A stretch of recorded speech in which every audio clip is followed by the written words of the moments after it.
Hey guys, I'm Regan, I'm Alex. and we are going to talk a little bit about presentation and social media skills. But before we get started, we're just going to introduce ourselves. So I am Regan. I am the multimedia journalist here at Revive. So I'm responsible for creating various types of digital assets, short films, imagery, typography videos, along with all things social media for our clients. I love what I do. I love the power of storytelling. I went to Florida State University and studied digital media productions and minored in entrepreneurship. I actually focused in documentary film, which is really neat. And I kind of have a creative side and a little bit of a business side. So yeah, that's a little bit about me. Yeah, and I am a PR account executive here at Revive Health. So I help clients tell their stories about some of their successes and innovations to the media. We also work with company leaders and healthcare executives to prepare them for interviews with reporters.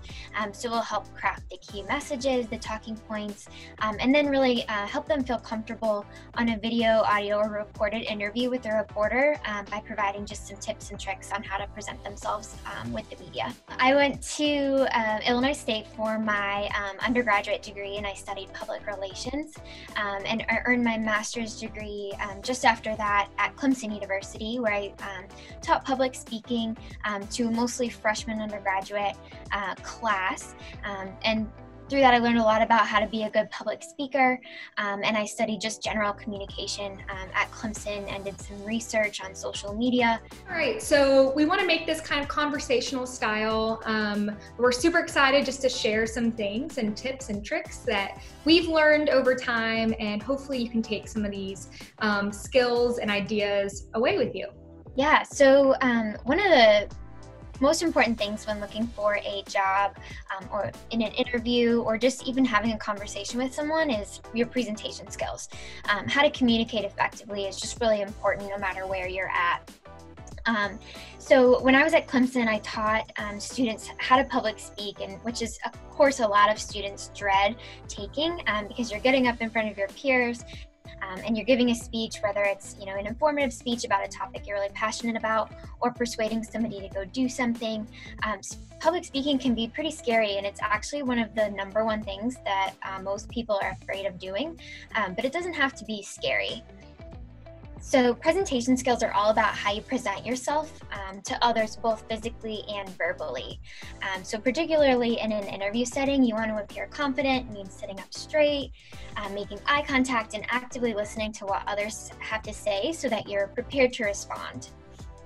When communicating with others, you want to be clear, concise, and super straightforward. So for one example, when we applied to positions here at Revive Health, we all go through this formal interview process, and part of that interview process is a presentation. So it's really important to come prepared and know what you're going to say, practice beforehand, and then really just focus on the material that you want to talk about. We tend to get in our heads and get really nervous, but it's totally okay to be nervous. And I think a lot of people in job interviews, expect you to be nervous, especially if it's your first job interview out of school. So the presentations we do at Revive are really, first impression for our potential employers. And it's important to be formal yet conversational. You don't want to sound scripted or like you're reading from a piece of paper or even a note card. The best way to present yourself from sounding scripted is to practice beforehand and prepare. You don't want to memorize it. It's kind of something that you tend to do in your school presentations. I'm sure that was like one of the first things that I thought of doing was, I need to memorize my lines or, memorize what I'm going to say. But it's more important to just know the general idea and the topics that you want to talk about rather than memorizing it. Sometimes memorizing can even make it harder to present because you get so focused on saying the right things from your script that you fail to make effective eye contact or engage the audience or make your personality or your points come across. I was actually going to say, I remember specific times in high school where when I would screw up where I had memorized, it was hard for me to pick back up versus if I just kind of had a conversation style, know my points. but just let my personality come through, Definitely. I wouldn't have probably screwed up as much. Yeah, it makes you feel more confident too. And I mean, I know for me, it was just like, if I memorized something, I was so concerned about just like getting the words right rather than knowing what I wanted to talk about. And another important thing is to just be yourself. You want to demonstrate your personality, especially in a job interview. You want them to get to know you on a personal level, but you also want to be professional and stay prepared and, be able to answer the hard questions professionally and not get too comfortable with your interviewer. You never appear as nervous as you feel. So the person on the other side of the camera, if you're on a Zoom call or in your audience, doesn't know how nervous you are unless you tell them. So one of the things I always told my students in my class is like, don't apologize or like tell the audience that you're nervous. It just kind of discredits you from the beginning. So it's important to just keep going and stay confident and just keep saying what you're trying to say, and don't bring attention to the fact that you're nervous or that you missed a point, because no one's noticing. And I will tell you that there has never been a time, Alex, where I've been interviewing someone or watching a presentation and thought less of them because of them being nervous, even if it's something I noticed. And also, I love that you said if you missed a point, don't mention it, because nobody knows what you were supposed to talk about anyways, or majority of the time. So, and that's just something you learn from and you just continue on. Super excited now to talk to y'all about social media, and social media can do so much good. And also sometimes it can harm you. So we're gonna talk a little bit about the pros and the cons and how to use your social media the right way. So almost every brand and every human out there has some sort of social media. I mean, that's just, you're putting your name on the map. So one thing to start when it comes to looking at jobs, and also just seeing kind of what kind of information is out there about yourself, is Googling yourself. Simply just type in your name on Google and see what comes up. Google is linked to so many websites, so many socials, that you'll be surprised what would pop up. So I think that's always a great start, just to check and see if certain personal information is out there, and just kind of see what your online reputation looks like just based off Google. Another thing that I truly want to stress is separating personal from professional. One thing I was always taught growing up, even when I was just working at my local froyo place, was when you walk in the doors, leave your personal life behind. And that can relate to social media a lot as well. Be careful with complaints you're putting out about your current work or your boss, or photos of you partying, or certain political rants or vulgar or violent language. It's good to be yourself, but to a certain point. You can still share exciting things about your life and things going on and passions that you have, but make sure that there is a fine line between that personal and professional social media accounts. One thing I will say is, and I was sharing this with Alex, as a photographer, I have my personal Instagram account and I have my photography Instagram account. But I treat them both the same, in a way where if anyone were to come across me, I'd be totally okay with it. But that kind of brings to my next point. If you don't feel okay with an employer seeing your personal Instagram or Twitter or Facebook, make it secure, make it private. If you have a private profile, those things won't pop up on Google, and these businesses don't have access to a private account unless they friended you. So overall, you want a potential employer to see your best qualities.